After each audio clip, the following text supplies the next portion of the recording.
خداوند کی شکرداری کرتا ہوں آج شام کے لیے۔ میرا نام پاسٹر سلامت مسیح ہے۔ میرا تعلق Pakistan assembly of God church سے ہے۔ میں شکردار ہوں پاسٹر سرفراز ولیم کے لیے، انہوں نے ایک بار پھر مجھے یہاں بلایا تھا کہ میں خدا کے زندہ کلام کی خدمت کر سکوں۔ میری دعا ہے خدا گواہی ٹی وی چینل کو، ان کی ساری ٹیم کو، ان کی خدمت کو برکت دے۔ یہ ٹی وی چینل دنیا بھر میں خدا کا کلام پھیلا رہا ہے، میں اس کے لیے خدا کا شکر ادا کرتا ہوں۔ پاسٹر سرفراز ولیم کے لیے بھی شکردار ہوں، ان کی ساری محبت کے لیے، خدمت کے لیے۔ وہ گاہے بگاہے مجھے بلاتے ہیں تاکہ میں خدا کا کلام شیئر کر سکوں۔ عزیزو، آج شام شکرداری کرتے ہیں خدا کے زندہ کلام کے لیے۔ خدا نے اپنے کلام کو سب ناموں سے زیادہ عظمت بخشی ہے۔ اس کا کلام زندہ، مؤثر، پاک، دو دھاری تیز تلوار سے زیادہ تیز ہے، جو بند اور گودے گودے کو جدا کر کے گزرتا ہے۔ خدا کا کلام ہمارے قدموں کے لیے چراغ اور راہ کی روشنی ہے۔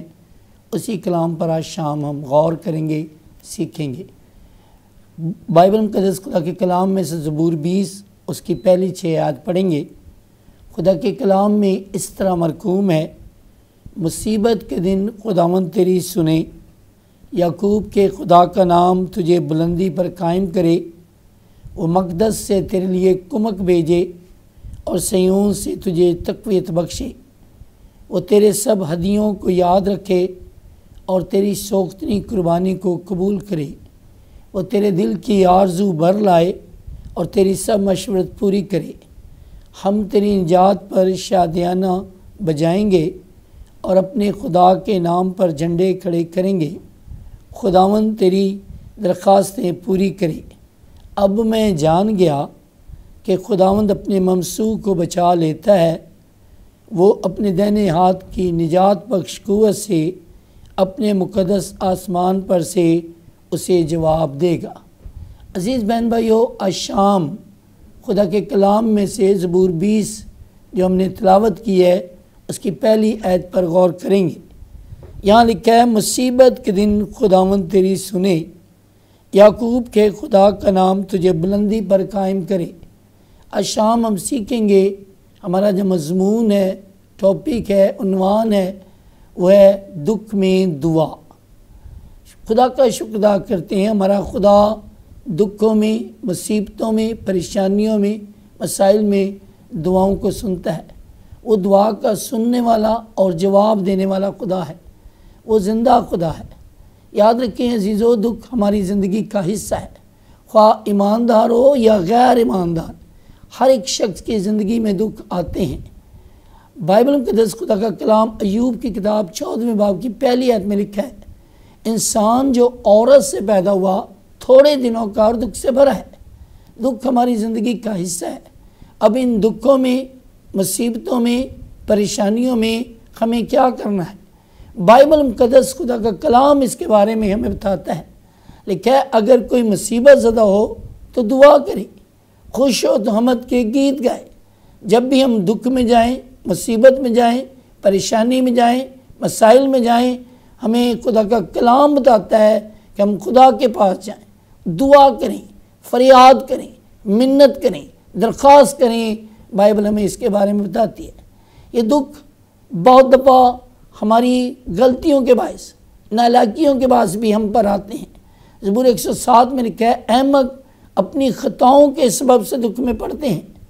یاد رکھیں، بہت سبا ہم غلطیاں کرتے ہیں، گناہ کرتے ہیں، نافرمانیاں کرتے ہیں اور ایسے کام کرتے ہیں جو خدا کو پسند نہیں، ہم دکھ میں جاتے ہیں۔ یاد رکھیں، خدا کا کلام ہم بتاتا ہے، زبور نویس کہتا ہے: اچھا ہوا میں نے مصیبت اٹھائی تاکہ تیرے آئین سیکھ سکو۔ مصیبتوں میں ہم خدا کے پاس آتے ہیں، اس کے آئین سیکھتے ہیں، اس کا کلام سیکھتے ہیں۔ ایک جگہ لکھا ہے: مصیبت اٹھانے سے پہلے میں گمراہ تھا پر اب تیرے کلام کو مانتا ہوں۔ بہت سارے لوگ مصیبتوں سے پہلے گمراہ ہوتے ہیں، خدا سے دور ہوتے ہیں، لیکن جب ان پر دکھ آتے ہیں، مصیبتیں آتی ہیں، پریشانیاں آتی ہیں، وہ خدا کے پاس آتے ہیں۔ وہ خدا کے پاس آ کر روتے ہیں، چلاتے ہیں، دعا کرتے ہیں، فریاد کرتے ہیں، اور وہ خدا کو جان جاتے ہیں۔ اب دیکھیں، بہت سارے لوگ جب وہ دکھ میں گئے، بیماریوں میں گئے، پریشانیوں میں گئے، ابلیسی قوتوں، تاثیروں نے دکھ دیا تو وہ خدا کے گھر میں گئے، خدا کے خادموں کے پاس گئے، اور جب وہ خدا کے گھر میں گئے، خدا کے خادموں کے پاس گئے، تو پھر انہیں خدا کی قدرت، خدا کا اختیار اور خدا کی طاقت کے بارے میں انہیں پتہ چلا کہ وہ صرف وہی زندہ خدا ہے جو ہمیں دکھوں سے چھڑاتا ہے۔ اسی عزیزوں، یاد رکھیں، دکھوں میں، مصیبتوں میں، پریشانیوں میں، مسائل میں ہمیں خدا کے پاس آنا ہے۔ وہ زندہ خدا ہے، وہ ہماری دعاؤں کو سنتا ہے۔ زبور 69 کی پہلی آیت میں لکھا ہے، رب سچ مچ اس دی سندا ہے دعا جو اس تو مانگتا ہے۔ جو لوگ دعا مانگتے ہیں، جو فریاد کرتے ہیں، جو خدا کے پاس آ جاتے ہیں، خدا انہیں ان کے دکھوں سے رہائی دیتا ہے۔ اسے یاد رکھیں، جب بھی ہم دکھ میں جائیں، مسائل میں جائیں، زندہ خدا کے پاس آئیں، وہ ہمیں ہمارے دکھوں سے رہائی دینے کی قدرت رکھتا ہے۔ اس لیے یاد رکھیں، بہت سارے لوگ دکھوں میں پریشان ہو جاتے ہیں، بہت سارے لوگ گمراہ ہو جاتے ہیں، خدا سے دور چلے جاتے ہیں، خدا کی اختیار اور قدرت کو جان نہیں پاتے۔ بہت سارے لوگ دکھوں اور مصیبتوں میں غیر معبودوں کے پاس بھی چلے جاتے ہیں، لیکن یاد رکھیں، ہمیں غیر معبودوں کے پاس نہیں جانا، ہمیں زندہ خدا، پاک خدا، وفادار خدا کے پاس جانا ہے جو ہمیں ہمارے دکھوں سے رہائی دیتا ہے۔ بائبل میں لکھا ہے زبور 16 کی 4 آیت میں، غیر معبودوں کے پیچھے دوڑنے والوں کا غم بڑھ جاتا ہے۔ اس لیے ہمیں غیر معبودوں کے پاس نہیں جانا، بلکہ ہمیں زندہ خدا کے پاس جانا ہے جو ہمیں ہمارے دکھوں سے رہائی دیتا ہے۔ اس لیے آج شام میری پیاری بہنوں، بیٹیوں، نوجوانوں، بزرگوں، خدا کے لوگوں، جب بھی آپ دکھ میں جائیں، آپ کے پاس خدا موجود ہے، خدا کا بیٹا ہے جو ہمیں اس تمام دکھوں سے رہائی دیتا ہے۔ اس لیے آج شام میں آپ کو بتانا چاہتا ہوں، زبور 20 کی پہلی آیت میں لکھا ہے، مصیبت کے دن خداوند تیری سنے، یعقوب کے خدا کا نام تجھے بلندی پر قائم کرے۔ اور زبور 20 میں ہم پنجابی میں گاتے ہیں، دکھاں دے ویلے تیری یہوہ سنے دعا، عزت تیری ودھاوے گا یعقوب دا خدا۔ جب جب لوگ دکھ میں گئے، وہ خدا کے پاس گئے، خدا نے ان کی دعاؤں کو سنا۔ اب بائبل مقدس کا مطالعہ کریں، جب بھی بائبل میں آپ دیکھیں خدا کے لوگ دکھوں میں گئے، مصیبتوں میں گئے، پریشانیوں میں گئے، وہ خدا کے پاس گئے۔ جب وہ خدا کے پاس گئے تو خدا نے اپنی قدرت سے، اپنی محبت سے، اپنے اختیار سے انہیں رہائی دی۔ اور اس کی مثال آپ بائبل میں بنی اسرائیل کے بارے میں دیکھتے ہیں۔ پہلی بار بنی اسرائیل کے لوگ جب دکھ میں گئے، وہ مصر میں غلامی کی حالت میں 430 سال تک وہ وہاں غلام رہے۔ فرعون پر ظلم کر رہا تھا، وہ اذیت کی زندگی، مصیبت کی زندگی، پریشانی کی زندگی گزار رہے تھے۔ وہ دن رات وہ کام کرتے تھے، محنت کرتے تھے۔ فرعون ان پر ظلم کرتا ہے، وہ اینٹیں بناتے ہیں۔ ایک وقت تو پھر وہ آیا کہ فرعون نے کہا اب انہیں اینٹیں بنانے کے لیے بھوسا نہ دیا جائے، بلکہ یہ بھوسا بھی خود جمع کریں اور اتنی ہی اینٹیں بنائیں جتنی یہ پہلے بناتے تھے۔ اب ان پر زیادہ دکھ شروع ہو گئے، لیکن انہوں نے دکھ کی حالت میں خداوند کو پکارا۔ وہ خداوند کے حضور چلانے لگے، اور بائبل مقدس خدا کے کلام میں جب ہم پرانے عہد نامے میں خروج کی کتاب 2 باب میں اس کی 23 آیت جب ہم پڑھتے ہیں تو وہاں لکھا ہے، اور ایک مدت کے بعد یوں ہوا کہ مصر کا بادشاہ مر گیا، اور بنی اسرائیل اپنی غلامی کے سبب سے آہ بھرنے لگے، رونے لگے، چلانے لگے، فریاد کرنے لگے، اور روئے، اور ان کا رونا جو ان کی غلامی کے باعث تھا خدا تک پہنچا۔ وہ ان کا رونا، ان کا دکھ، ان کا ماتم، ان کے آنسو خدا نے دیکھے۔ بائبل ہمیں اس کے بارے میں بتاتی ہے، لیکن اور خدا نے ان کا کرانا سنا، اور خدا نے اپنے عہد کو جو ابراہیم اور اسحاق اور یعقوب کے ساتھ تھا یاد کیا، اور خدا نے بنی اسرائیل پر نظر کی، ان کے حال کو معلوم کیا۔ سو ہم دیکھتے ہیں جب خدا کے لوگ دکھ میں جاتے ہیں، مصیبتوں میں جاتے ہیں، جب وہ خدا کے حضور فریاد کرتے ہیں، روتے ہیں، خدا ان کا رونا دیکھتا ہے، خدا ان کا رونا سنتا ہے، اور خدا اپنی قدرت کو ظاہر کرتا ہے اور ان کے دکھوں سے انہیں رہائی دیتا ہے۔ اور بائبل میں 3 باب کی 7ویں آیت میں لکھا ہے، خداوند نے کہا میں نے اپنے لوگوں کی تکلیف جو مصر میں خوب دیکھی۔ اگر آپ دکھ میں ہیں، مصیبت میں ہیں، بیماری میں ہیں، قرض میں ہیں، سود میں ہیں، بیماریوں نے آپ کو جکڑا ہوا ہے،